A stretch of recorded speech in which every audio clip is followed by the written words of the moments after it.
తాకట్లో ఉన్న మీ బంగారాన్ని విడిపించి ఆ రోజు ఆన్లైన్ రేటుకి కొంటాం. Sharma gold company.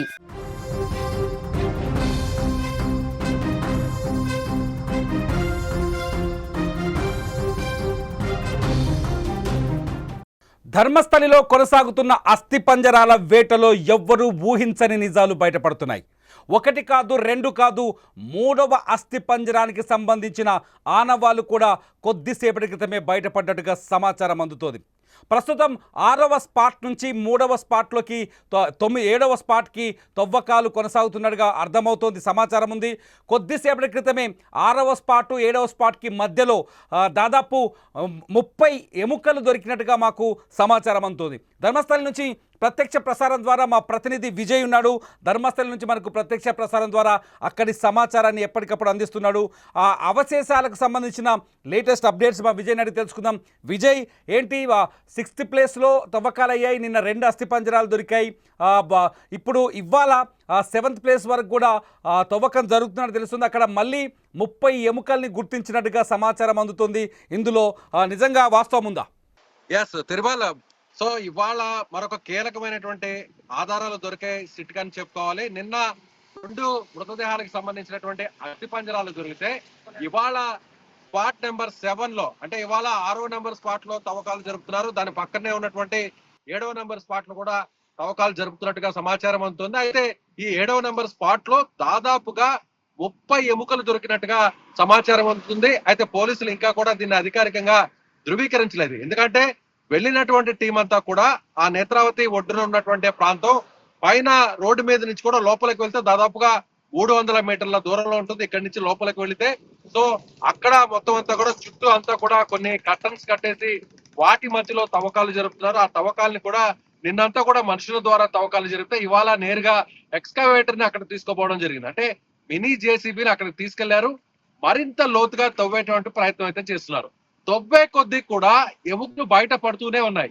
ఒక్కొక్క ఎముకని ఫోరెన్సిక్ డిపార్ట్మెంట్ సంబంధించిన ఎక్స్పర్ట్స్ కలెక్ట్ చేస్తున్నారు. వాటన్నిటి కూడా నీట్ గా ప్యాక్ చేసుకొని అక్కడి నుంచి నేరుగా ల్యాబ్స్ కి తీసుకెళ్లేటువంటి ప్రయత్నం అయితే జరుగుతుంది. అయితే ఇంకా కూడా లోపల తవ్వాలా లేదంటే వేరొక ప్రాంతానికి వెళ్లాలనేటువంటి దాంట్లో అధికారులు ఆలోచిస్తున్నట్టుగా తెలుస్తుంది. ప్రస్తుతానికైతే మాత్రం 30 ఎముకలు దొరికాయి. ఈ 30 ఎముకలు వేరే మృతదేహానికి సంబంధించినటువంటి ఆ అస్థిపంజరానికి సంబంధించినటువంటి ఎముకల, లేదంటే నిన్న దొరికినటువంటి ఎవరైతే 2 మహిళలకు సంబంధించినటువంటి అస్థిపంజరానికి సంబంధించినటువంటి మిగిలినటువంటి ఎముకలు అనేది కూడా కాస్త క్లారిటీ రాలేదు. కానీ ఇక్కడ కొంతమంది అధికారులు అయితే మాత్రం అనధికారికంగా ఏం చెప్తున్నారంటే అక్కడికి వెళ్ళి వాళ్ళకి అక్కడ సహాయంగా హెల్పర్స్ గా వెళ్ళినటువంటి కొంతమంది అసిస్టెంట్స్ ఏం చెప్తున్నారంటే, సో ఇక్కడ చూడొచ్చు మనం లైవ్ లో పోలీసులంతా కూడా ఇప్పుడే పోలీస్ స్టేషన్ దగ్గర నుంచి నేరుగా అక్కడికి వెళ్తున్నారు. ఆ స్పాట్ నుంచి కూడా వీళ్ళు అక్కడ అంతా కూడా క్రౌడ్ ని క్లియర్ చేసేటువంటి ప్రయత్నం అయితే జరుగుతోంది. సో ఇప్పుడే కొద్దిసేపటికే ఇప్పుడు టీమ్స్ అన్ని కూడా ఇక్కడ నుంచి కొన్ని ప్రత్యేకమైనటువంటి వాహనాల్లో అక్కడికి వెళుతున్నాయి.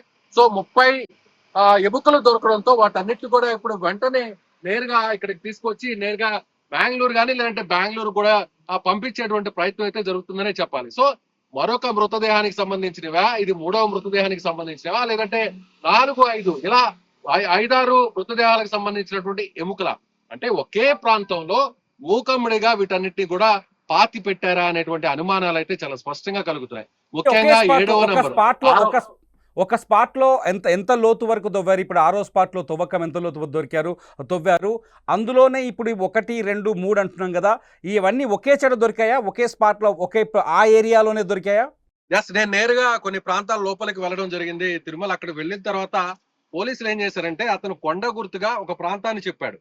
సో ఈ లొకేషన్ లో నేను ఇక్కడ కొన్ని శవాల్ని పాతి పెట్టినట్టుగా నాకు జ్ఞాపకం గుర్తు వస్తుంది. కాబట్టి ఈ లొకేషన్ ని ఐడెంటిఫై చేయండి అన్నప్పుడు పోలీసులు ఆ ప్రాంతంలో ఒక స్టోన్ ని నాటడం, ఆ చుట్టూ అంతా కూడా ఒక ఫెన్సింగ్ కట్టేస్తున్నారు. సో ఆ ఫెన్సింగ్ అనేది కూడా దాదాపుగా ఒక 10 నుంచి 20 అడుగుల వ్యాసార్థంలో ఆ ఫెన్సింగ్ కడుతున్నారు. అక్కడ మొదట తవ్వకాలు జరిపిన తర్వాత అక్కడ ఏదైనా ఆధారం లభించిన తర్వాత ఆ చుట్టుపక్కలంతా కూడా ఒక పెద్ద గోతిగా దాన్ని తవ్వేటువంటి ప్రయత్నం అయితే జరుగుతుంది. నిన్న జరిపినటువంటి తవ్వకాలు కూడా అస్థిపంజరాలన్నీ కూడా ఇదే క్రమంలో దొరికాయి. ఇవాళ కూడా కేవలం ఒక 10 అడుగుల వ్యాసార్థంలోనే కాకుండా దాదాపుగా ఒక 7-8 మీటర్ల వ్యాసార్థంలో తవ్వకాలు జరుపుతున్నారు. దాదాపుగా 6 అడుగుల వరకు కూడా తవ్వకాలు జరుపుతున్నారు. ఎందుకంటే 6 అడుగుల వరకు మనుషులు అంత త్వరగా ఫాస్ట్ గా తవ్వలేరు కాబట్టి నేరుగా మినీ జేసీబీని, అంటే ఎక్కడైతే డ్రైనేజ్ క్లీన్ కోసం మనం ఉపయోగించేటువంటి నగరాల్లో ఉపయోగించేటువంటి చిన్న సైజు జేసీబీ ఉంటుంది. ఆ ఎక్స్కవేటర్ తో వాళ్ళ తవ్వకాలు జరుపుతున్నారు కాబట్టి వేగంగా ఆ మృతదేహాలకు సంబంధించినటువంటి అవశేషాలు కూడా దొరుకుతున్నాయి. నిన్న 2 అస్థి పంజరాలు, ఇవాళ 30 ఎముకలు. సో మధ్యాహ్నం తర్వాత ఏం జరగబోతుంది? మధ్యాహ్నం ఇంకా అస్థి పంజరాలు దొరికే అవకాశం ఉందా? మరిన్ని ఎముకలు కూడా తిరిగి కలెక్ట్ చేసుకునేటువంటి అవకాశం ఉందా? అయితే ఈ ఎముకలన్నీ కూడా ఎవరివి? సో ముగ్గురువా, నలుగురువా, ఐదుగురువా, ఆరుగురువా? ఇవి అర్థం కానటువంటి పరిస్థితి. ఒకసారి అంటే సంబంధించిన అతను చెప్తున్నట్టుగా 10కి పైగా శవాలు ఒకే చోట దొరకవచ్చు, కొన్ని చోట్ల 10కి పైగా శవాల్ని పాతిపెట్టానని చెప్తున్నాడు. అట్లాగే 9వ స్పాట్ అత్యంత కీలకమైన స్పాట్ అని చెప్తున్నాడు. ఆ 7 నుంచి 9 మధ్య చాలా డెడ్ బాడీస్ అవశేషాలు దొరుకుతాయని చెప్తున్నాడు. సో ఇక్కడ కూడా అంటే ఒక బాడీ బరియర్ చేసిన తర్వాత అంటే మల్టిపుల్ ఒక బాడీ ఎముకలుగా అంటే ఇప్పుడు దొరికిన ఎముకలని చూస్తే మల్టిపుల్ ఎక్కువ బాడీలకు సంబంధించిన ఎముకలను గుర్తించవచ్చా? అటువంటి అవకాశం ఉందా? ఎస్, ఇక్కడ అతను తిరుమల ఒక కొండ గుర్తుగా 20 ఏళ్ల పాటు నేను 100కు పైగా మహిళల శవాలను, యువతుల శవాలను నేను పాతి పెట్టాను అని ఎవరైతే ఫిర్యాదుదారుడు, కంప్లైంటర్ ఉన్నారో ఆ పారిశుద్ధ్య కార్మికుడు, అతను చెప్పేది అంతా కూడా కొన్ని ప్లేసెస్ ని అతను కొన్ని కొండ గుర్తుగా పెడుతున్నాడు. నదికి సంబంధించి ఎండింగ్ పాయింట్ ఏదైతే ఉందో ఆ ఎండింగ్ పాయింట్ ఉన్నటువంటి స్తూపానికి పక్కన నేరుగా ఒక స్పాట్, అది 8వ నంబర్ స్పాట్. దానికి నేరుగా కొంత లోపలికి వెళితే నదికి పక్కనే ఒడ్డునున్నటువంటి ప్రాంతంలో కొన్ని బండలు ఉన్నాయి. ఆ బండల్ని కాస్త కొండ గుర్తుగా పెట్టుకొని ఆ ప్రాంతంలో కొన్ని శవాల్ని పాతి పెట్టాడు. అలాగే 1, 2 ప్రాంతాలు చూసినట్లయితే స్నానఘట్టాలు, ఏదైతే అందరూ కూడా స్నానాలు ఆచరించే ఘాట్, ఆ ఘాట్ గా 20 అడుగులు 30 అడుగుల దూరంలో మొదటి స్పాట్ ని అతను సెలెక్ట్ చేసుకున్నాడు. అలా ఒక్కొక్క దాన్ని చూపిస్తూ కూడా నదికి దగ్గర కూడా కేవలం 200, 300 మీటర్ల వ్యాసార్థంలో మాత్రమే ఉన్నాయి. ఎక్కడో కిలోమీటర్ల దూరంలో లేవు. సోమవారం మంగళవారం కొంత విచారణ జరిగింది. సోమవారం మంగళవారం కూడా కొంత తవ్వకాలు జరిగాయి. ఆ తవ్వకాలు జరిగినప్పుడు 5వ స్పాట్ వరకు ఎటువంటి మృతదేహం దొరికినట్టుగా మనకు సమాచారం అందలేదు. అయితే మా విజయ్ అందిస్తున్న సమాచారం ప్రకారం మంగళవారం ఏదైతే 1 నుంచి 5వ స్పాట్ వరకు తవ్వకాలు జరిగాయో ఆ స్పాట్లో వరద వచ్చినప్పుడు అంటే నేత్రావతి నదిలో వరద ఉప్పొంగినప్పుడు అక్కడి నుంచి డెడ్ బాడీస్ కొట్టుకుపోయాయి అనే ఒక చర్చ కూడా జరుగుతుందని చెప్తుంది. నిజమేనా? 1 నుంచి 5వ స్పాట్ వరకు మృతదేహాలు కొట్టుకుపోయే అవకాశం కనిపిస్తుందా? ఎస్, అంటే 1 నుంచి దాదాపు 5వ నంబర్ స్పాట్ వరకు చూసినట్లయితే ఇది ఎగ్జాక్ట్ గా నదికి ఒడ్డుగా ఉన్నటువంటి ప్రాంతం. అంటే ఒకసారిగా ఫ్లడ్ వచ్చినప్పుడు, ముఖ్యంగా ఇలాంటి సమయాల్లో వర్షాలు ఎక్కువగా కురిసిన సమయాల్లో నది ఒక్కసారిగా ఉప్పొంగుతుంది. ఎగువ ప్రాంతం నుంచి వచ్చేటువంటి వరదతో దాదాపుగా 2 అడుగులు 3 అడుగుల పాటు ప్రవహించేటువంటి ఈ నది ఒక్కసారిగా 10 నుంచి 12 అడుగుల వరకు కూడా ప్రవహించేటువంటి అవకాశం ఉంది. మనం చూసినప్పుడు కూడా చాలా స్పష్టంగా వాటికి సంబంధించినటువంటి చారలు, ఏదైతే ఆ చెత్త కొట్టుకొని వచ్చిన తర్వాత బ్రిడ్జ్ కి వద్ద ఉన్నటువంటి ఆ స్తూపం వద్ద కానీ అక్కడ ఉన్నటువంటి రాళ్లను కానీ తాకినప్పుడు ఆ గీరలాగా మనకి చాలా స్పష్టంగా కనిపించింది. అంటే కొన్ని మృతదేహాలు అతను చెప్పినట్టుగానే కొట్టుకొని పోయి ఉండొచ్చు. ఎందుకంటే ఇక్కడంతా కూడా ఇక్కడ ఉన్నటువంటి స్వభావం చూస్తే, అంటే ఇక్కడ ఉన్నటువంటి నేల స్వభావం కానీ ఇక్కడ ఉన్నటువంటి వాతావరణాన్ని ఒకసారి మనం పరిశీలించినట్లయితే ఇదంతా కూడా పర్వతాలు ఉన్నటువంటి ప్రాంతం, పశ్చిమ కనుమలో ఉన్నటువంటి ప్రాంతంలో కొలువైనది ఈ ఏదైతే ధర్మస్థల ప్రాంతం. ఇది నదికి ఒడ్డుగా ఉండడం, అలాగే అటవీ ప్రాంతం కావడం, మొత్తం అంతా కూడా నేలంతా కూడా ఏటవాలుగా ఉంటుంది. వర్షం గాని పై ప్రాంతంలో గాని ఒకవేళ పడినప్పుడు అక్కడ నుంచి ఆ మట్టంతా కూడా కొట్టుకుపోయి నదిలోకి వెళ్ళేటువంటి అవకాశం ఉంటుంది. నదికి ఆనుకునే ఈ ప్రాంతాలన్నీ కూడా ఉన్నాయి కాబట్టి కొన్ని శవాలు అతను చెప్పినట్టుగానే కొన్ని శవాలు నదిలో కూడా కొట్టుకుని పోయి ఉండవచ్చు. మరొక విషయం ఏంటంటే భారీ వర్షాలు కురిసినప్పుడు పైనుంచి మట్టి అంతా కూడా ఒక కొండ చర్యలాగా విరిగి మొత్తం అంతా కూడా కిందకి జారిపోయి నదిలోకి వచ్చేసేటువంటి అవకాశం చాలా స్పష్టంగా ఉంటుంది. ఇక్కడ మనం కేరళలో ఇలాంటివి మనం చూస్తుంటాం. ల్యాండ్ స్లైడర్స్ ఎక్కువగా కూడా కేరళ ప్రాంతాల్లో జరుగుతుంటాయి. ఎందుకంటే ఇక్కడ ఉన్నటువంటి ఇళ్ళన్నీ కూడా మిట్ట ప్రాంతంలో, అంటే ఏటవాలుగా ఉన్నటువంటి కొండలాంటి ఉన్నటువంటి మట్టి తిప్పల మీద ఇక్కడ ఇళ్ల నిర్మాణం జరుగుతుంది. అలాగే ఇక్కడ ఉన్నటువంటి నేల స్వభావం అంతా కూడా ఎక్కడా కూడా అటవీ ప్రాంతం అంతా కూడా ఏటవాలుగా ఉంటుంది.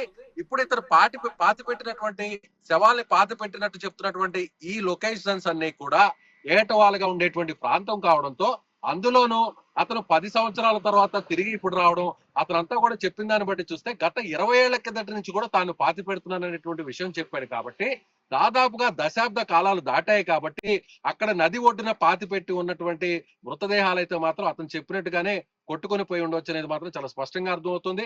1వ నెంబర్ లో కూడా అదే జరిగి ఉండొచ్చు. 1వ నెంబర్ స్పాట్ లో కూడా, ఎందుకంటే 1వ నెంబర్ స్పాట్ కి చాలా దగ్గరలోనే వీటిపైన ఆ స్థానాలు రీఇన్వెస్టిగేషన్ జరిగే ఛాన్స్ ఆచరించినటువంటి ఉందా? ఘాట్ ఉంది.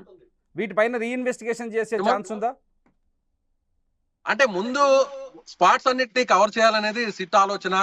ముందు అతను చెప్పినటువంటి 13 స్పాట్స్ ఏవైతే ఉన్నాయో ఇమీడియట్ గా ఆ స్పాట్స్ అన్నిటిని కూడా కొంతవరకు కూడా, అంటే ముందు అసలు ఆధారాలు దొరుకుతాయా లేదా, అతను చెప్పింది నిజమా కాదా, అతను మతి స్థిమితం సక్రమంగా లేదా, అందరూ కూడా లై డిటెక్టర్ తో అతన్ని ఇంటరాగేషన్ చేయాలి, అప్పుడు అతను చెప్పేది వాస్తవం కాదా అనేటువంటి కొన్ని డిమాండ్స్ కూడా వినిపించాయి.